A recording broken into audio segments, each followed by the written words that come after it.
102 tahun lalu, tepatnya pada 8 Juni 1921, sosok Presiden Soeharto dilahirkan di Kemusu, sebuah dusun yang terdapat di Desa Argomulyo, Kecamatan Sedayu, Kabupaten Bantul, Yogyakarta.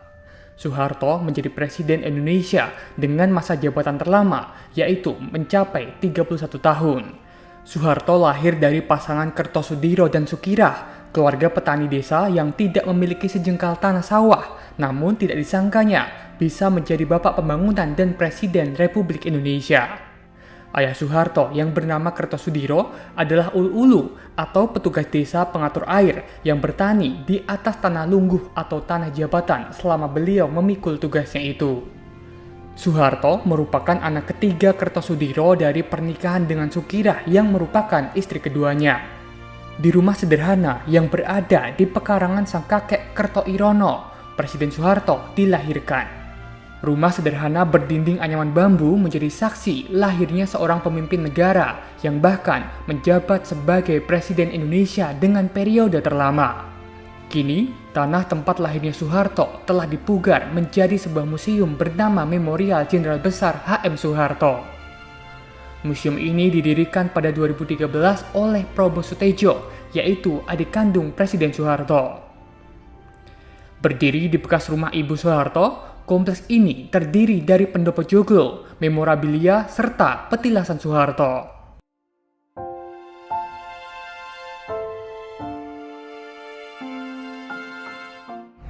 Tribuners, saat ini saya berada di Memorial Jenderal Besar Haji Mas Soeharto yang berada di Dusun Kemusuk, Sedayu, Kabupaten Bantul, Yogyakarta.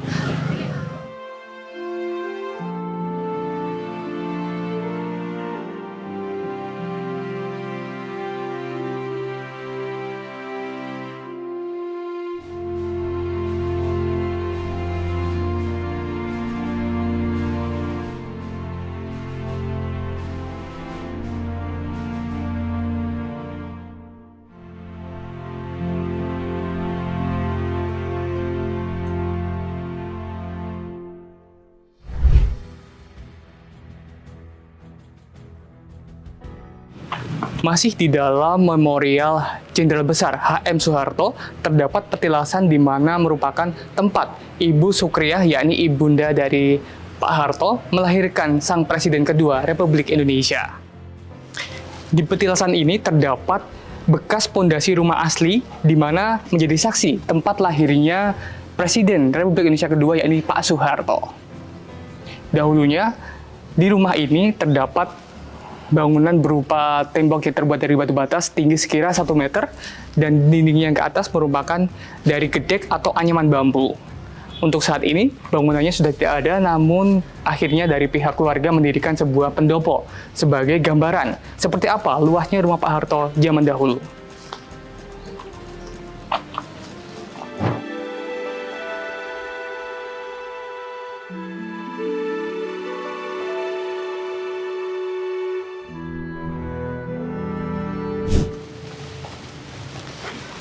Meskipun bangunan rumah dari orang tua H.M. Soeharto telah runtuh ataupun sudah tidak ada untuk saat ini, namun masih ada bangunan asli yang tersisa dan terjaga keasliannya, yakni berupa sumur. Di mana sumur ini menjadi saksi dan merupakan sumur yang digunakan oleh Pak Harto untuk mandi, mencuci, dan juga minum.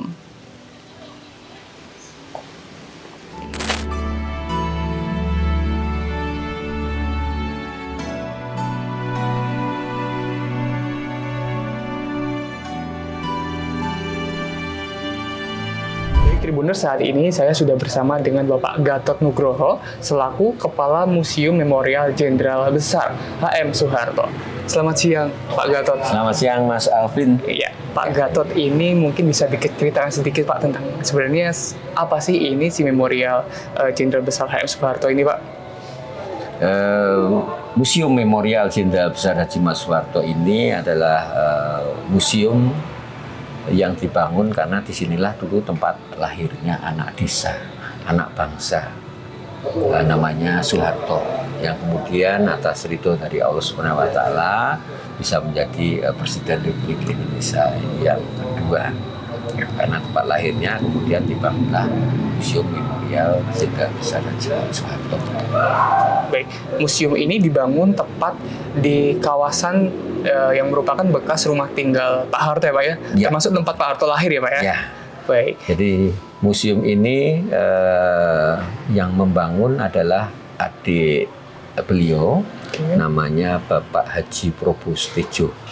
Itu sebagai bentuk dharma bakti seorang adik kepada kakak tercinta. Karena kakaknya pernah berjuang untuk bangsa dan negara, pernah membangun negeri ini, pernah memimpin dan pernah bersama-sama dengan rakyat membangun negeri ini dari negara miskin menjadi negara yang berkembang. Kemudian yang kedua, Pak Probostedjo mengatakan, saya membangun museum ini karena saya orang Jawa. Saya dengan Mas Harto itu orang Jawa. Orang Jawa itu ada kekudangan. Kekudangan itu kalau bayi masih kecil itu sering ditidurkan sama ibunya, kemudian dinyanyi-nyanyikan, dikidung-kidungkan di kitanya. Nah, salah satu kekudangan itu yaitu filosofi Jawa yang dikenal dengan mikul dhuwur mendem jero. Mikul dhuwur mendem jero, Pak. Jadi maksud dari mikul dhuwur mendem jero itu, kalau kita melihat saudara kita, orang tua kita, sahabat kita, atau orang-orang di sekitar kita, baik itu tokoh masyarakat maupun alim ulama, kalau berbuat sesuatu yang baik dan menjadi suri teladan, itu kebaikan harus dipikul dhuwur, harus dijunjung tinggi, harus disiarkan kepada masyarakat dan generasi penerus bangsa. Kemudian yang dimaksud dengan mendem jero itu adalah manusia itu adalah makhluk Tuhan, makhluk yang biasa. Jadi manusia itu pasti ada kelebihan dan kekurangannya. Sama Pak Harto itu manusia biasa, ada kelebihan dan kekurangannya. Nah, pesan dari leluhur kita untuk hal-hal yang tidak baik itu lebih baik dipendam, dikubur dalam-dalam. Jadi dipendam jero itu hal-hal yang tidak baik lebih baik disimpan, tidak usah disebar-sebarkan. Sehingga harapan kita semuanya, generasi penerus bangsa Indonesia itu selalu ketika melangkah, ketika meraih prestasi, itu selalu menggunakan cara-cara yang cara yang kesatria. Tidak dengan cara menjelek-jelekkan pihak lain untuk mencapai suatu prestasi. Ini konsep mikul dhuwur mendem jero, sehingga kemudian dibangunlah museum ini. Ini untuk pembangunan dari area memorial atau museum ini, Pak, ini sejak kapan, Pak? Museum ini dibangun mulai tahun 2012. Pada bulan September 2012 dan selesainya tahun 2013. Kemudian museum ini diresmikan pada tanggal 8 Juni 2013. Ini bersamaan dengan tanggal dan bulan kelahiran Pak Harto. Kemudian apa tujuan dibangun museum ini? Yang pertama, supaya masyarakat bisa mengenang kembali. Kalau yang sesepuh, yang orang tua kita, yang putri kita itu selalu ada memorinya, ingat kepada Pak Harto. Supaya masyarakat bisa mengenang kembali Pak Harto, yang pertama. Yang kedua, supaya generasi penerus bangsa itu tidak akan pernah melupakan sejarah pemimpinnya. Jadi jas merah, jangan lupakan sejarah. Supaya generasi penerus bangsa bisa kenal Pak Harto, tahu apa yang dilakukan Soeharto untuk bangsa dan negara ini, dan mudah-mudahan suri teladan Pak Harto itu bisa menginspirasi generasi penerus bangsa. Baik, Pak, tadi saya juga sempat melihat bahwa di area memorial ini ada petilasan atau bekas rumah di mana Pak Harto dilahirkan ya Pak ya? Ya. Di areal ini ada apa lagi Pak selain ada petilasan yang merupakan tempat lahirnya Pak Harto? Museum ini kami diberi tugas mengelola museum ini. Yang pertama ada tempat-tempat yang menjadi ikonik, tempat-tempat yang menjadi andalan dari museum kami. Yang pertama adalah satu patung Jenderal besar Haji Muhammad Soeharto yang itu tingginya 3 meter, pas di depan pintu gerbang. Di pintu gerbang itu kami sudah punya komitmen, kami harus menjadikan pintu gerbang itu bagian dari jaring-jaring hati. Kenapa jaring-jaring hati? Karena tugas kami adalah menjerat hati pengunjung ketika masuk di Museum Pak Harto, supaya ada kesan yang mendalam tentang museum ini, kesan bagaimana suri teladan Pak Harto itu bisa menjadi bagian dari edukasi dan menjadi kenangan. Kemudian di sebelah utaranya atau di belakang patung Jenderal besar Haji Muhammad Soeharto ada pendopo.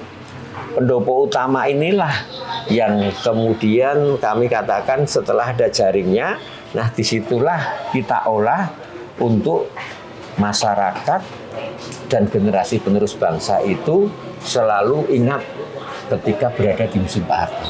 Ini adalah sekolah kami. Jadi tadi Mas Alvin sudah melihat cara edukasi kami. Jadi disitulah kami mengedukasi tentang wawasan kebangsaan, nasionalisme, dan suri teladan Pak Harto kepada generasi penerus bangsa. Dari tingkat TK, SD, SMP sampai perguruan tinggi. Hari ini pagi tadi kami ada tamu dari TK dari Pengasuh Kulon Progo. Kemudian adik-adik mahasiswa dari Universitas Mercu Buana, Fakultas Psikologi, ada kegiatan The Living Museum, berkeliling di tempat-tempat sejarah yang ada di sekitar museum. Kemudian yang terakhir ada anak SMP dan SMA dari Lubuk Linggau, dari Palembang. Nah, disinilah kami mengedukasi. Satu yang selalu wajib kami lakukan adalah anak-anak satu rombongan di sini ketika datang ke sini menyanyikan lagu Indonesia Raya. Lagu Indonesia Raya itu ketika dinyanyikan di tempat berbeda, di tempat bersejarah, nuansanya akan berbeda, akan menjadi istimewa dan akan menjadi kenangan yang mendalam bagi generasi penerus bangsa. Kemudian motivasi, bagaimana kami selalu memberi motivasi anak harus selalu ingat pada satu alma maternya. Yang kedua kepada bapak ibu guru yang mengajari, memimpinnya. Kami bikin seorang anak dan guru menangis di sini, tapi menjadi ngangeni. Konsepnya itu. Kemudian pasti diorama. Diorama itu adalah perjalanan sejarah Pak Harto. Di situ bercerita sejarah panjang dari Pak Harto lahir, ketika beliau berjuang untuk bangsa dan negara ini, ketika beliau membangun negeri ini, sampai ketika beliau mundur dari jabatan presiden hingga wafatnya beliau, ada di dalam diorama. Dan yang tadi Mas Alvin sampaikan, spesial ya Pak ya? Spesial adalah tempat lahirnya Pak Harto. Karena di situ ada, saya katakan, ada sebuah sumur yang betul-betul sumur itu umurnya lebih dari ratusan tahun. Airnya jernih dan tidak pernah kering. Saya mengatakan sumur ini adalah hidayah dari Allah. Tuhan akan memberikan sesuatu yang istimewa di tempat orang-orang baik yang Allah cintai. Itu konsepnya seperti itu. Sumur ini untuk memenuhi kebutuhan di museum kami. Baik, kemudian tadi setelah dijelaskan oleh Pak Gatot ada patung Pak Harto, kemudian ada diorama, petilasan tempat lahirnya Pak Harto dan juga sumur. Ini bagi masyarakat Pak Gatot yang ingin berkunjung ke memorial atau museum HM Soeharto ini seperti apa Pak? Apakah ada HTM untuk masuknya atau gratis untuk masyarakat yang ingin berkunjung? Kami untuk masuk di Museum HM Soeharto untuk masyarakat rombongan kecil, perorangan, rumah, kemudian dari keluarga dipersilahkan hanya mengisi buku tamu, kemudian silahkan berkeliling-keliling di Museum Pak Harto, kemudian nonton filmnya Pak Harto di pendopo. Itu kami free Free? Untuk rombongan, karena kami harus ada edukasi, kami ada edukatornya dan kami memberikan edukasi, itu sifatnya sukarela. Sukarela. Jadi namanya sukarela itu tidak memberikan pun tidak apa-apa. Yeah. Karena tugas kami yang utama adalah generasi penerus bangsa, anak-anak pelajar Indonesia itu bisa mengenal Soeharto, kemudian bisa tahu siapa sosok Pak Harto dan bisa belajar dari apa yang dilakukan Pak Harto untuk bangsa dan negara. Baik, terima kasih Pak Gatot atas informasinya. Sama-sama, terima kasih Pak Harto. Terima kasih.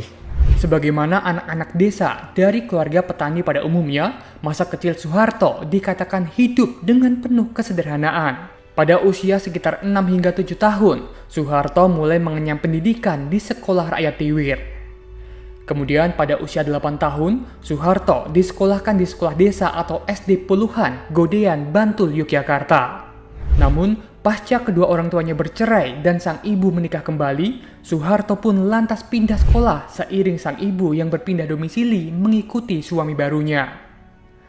Dari sekolah desa atau sekolah rakyat Puluhan, Soeharto pindah ke SD Pedes di Kemusu Kidul, Bantul, Yogyakarta. Namun, Kertosudiro lantas memindahkan Soeharto ke Wuryantoro, Wonogiri, Jawa Tengah. Soeharto dititipkan di rumah adik perempuan sang ayah bernama Prawiro Harjo.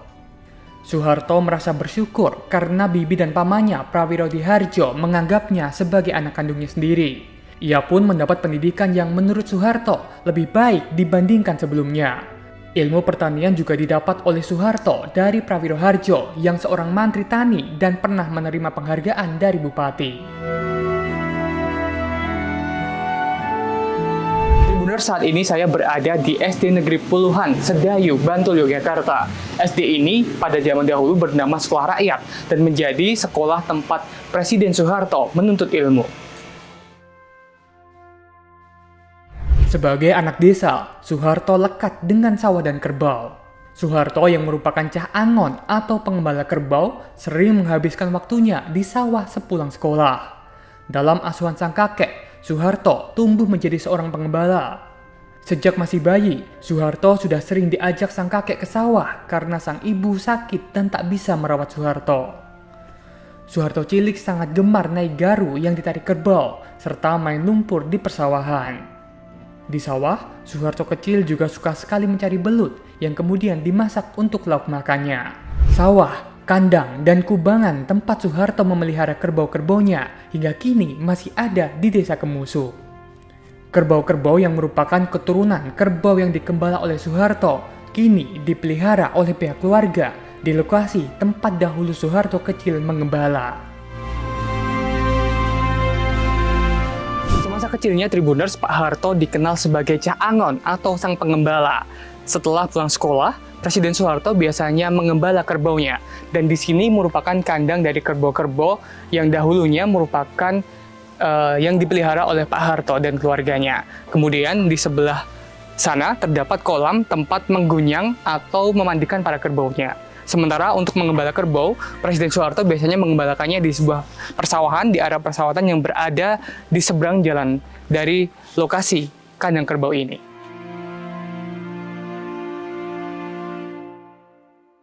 Soeharto kecil merupakan seorang anak broken home karena ayah dan ibunya, yakni Kertosudiro dan Sukirah, berpisah tak lama setelah Soeharto lahir. Soeharto merupakan anak ketiga Kertosudiro. Sebelum menikah dengan Sukirah, ibunda Soeharto, Kertosudiro adalah seorang duda dengan 2 anak. Akar perpisahan kedua orang tua Soeharto, yakni karena sang ibu tak mau dimadu oleh Kertosudiro. Setelah bercerai dengan Sukirah, Kertosudiro kembali menikah dan memiliki 3 orang putri. Sementara itu, Sukirah kemudian juga menikah kembali dengan sosok bernama Atmo Prawiro.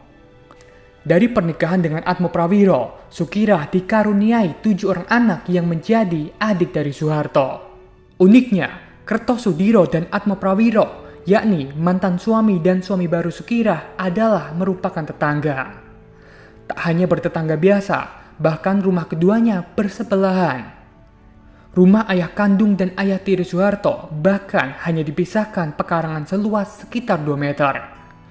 Di rumah Atmo Prawiro, yakni ayah tiri Soeharto, bahkan terdapat pintu yang langsung menuju ke rumah Kertosudiro. Meski rumah mereka bersebelahan, namun baik Sukirah dan Kertosudiro hidup berdampingan secara akur dengan keluarga baru masing-masing.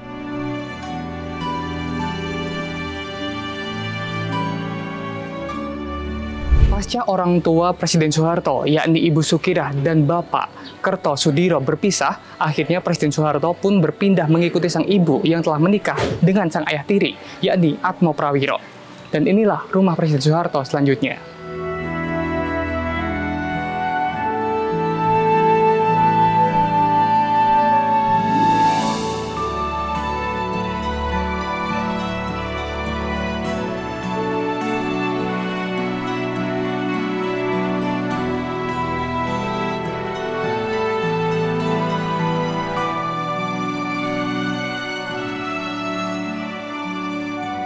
Dan di rumah inilah Presiden Soeharto menghabiskan masa kecilnya bersama sang ibu, yakni Sukirah dan ayah tirinya, Atmo Prawiro.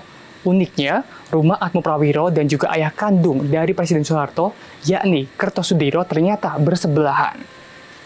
Ini merupakan rumah dari Atmo Prawiro, yakni ayah tiri Presiden Soeharto. Sementara di sebelahnya merupakan rumah dari Kertosudiro yang merupakan ayah kandung dari Presiden Soeharto. Rumah dari Kertosudiro tampak berbentuk pendapat dengan bangunan limas Jawa. Tak hanya bertetangga, namun rumah dari ayah kandung dan juga ayah tiri Presiden Soeharto adalah bersebelahan.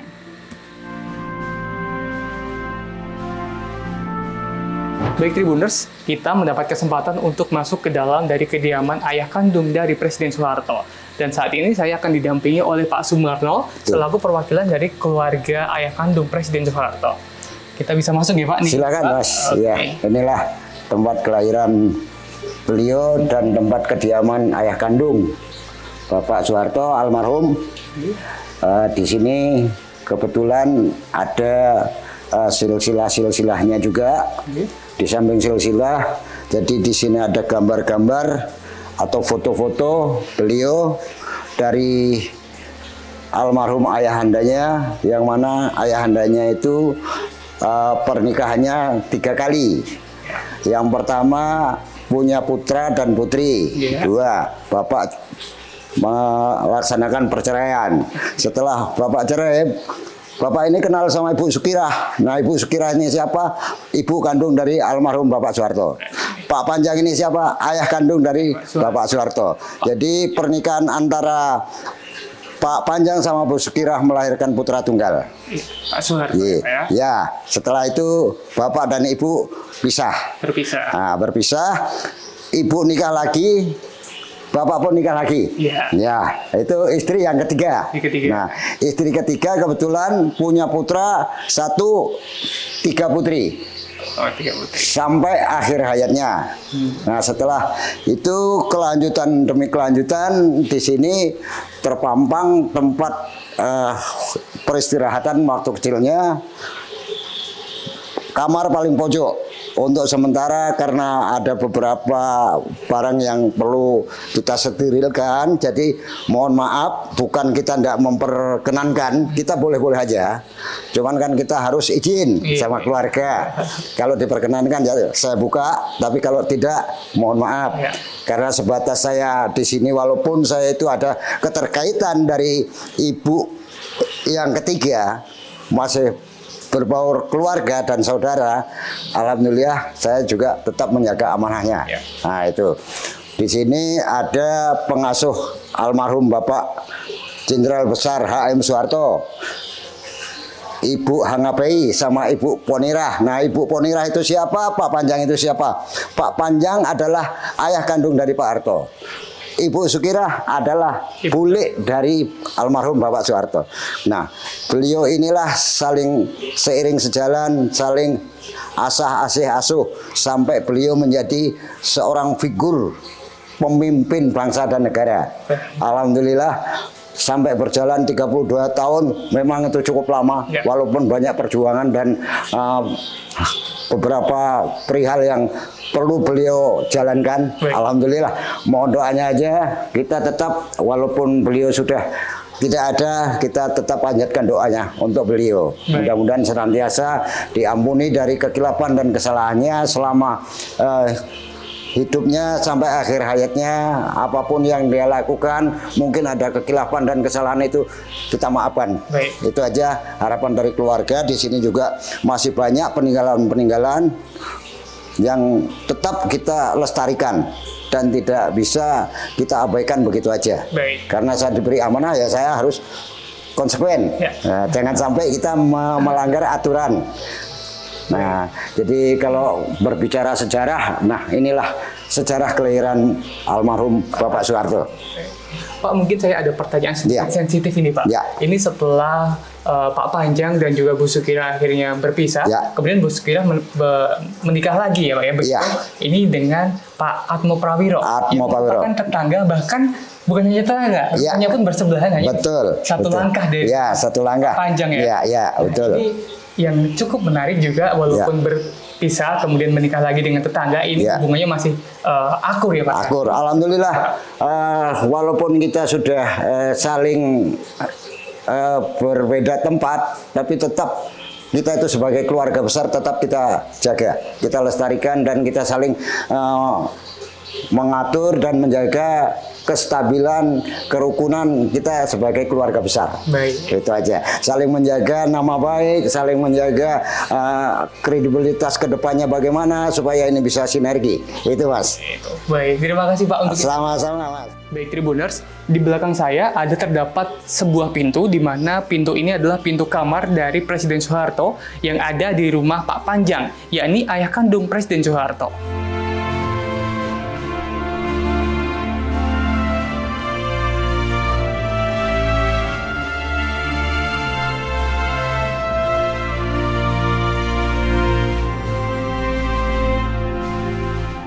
Nah, Tribuners, saat ini saya berada di sebuah lorong, di mana lorong ini merupakan lorong pemisah dari rumah kediaman, yakni sebelah kiri saya merupakan kediaman dari ayah kandung Presiden Soeharto, yakni Kertosudiro, dan sementara di sebelah kanan saya merupakan kediaman dari ayah tiri Presiden Soeharto, yakni Atmo Prawiro. Hanya sekitar berjarak 2 hingga 3 meter rumah ini dipisahkan, dan di sini terdapat pintu yang menjadi pintu penghubung bagi Presiden Soeharto untuk berkunjung dari rumah ayah tirinya menuju rumah ayah kandungnya.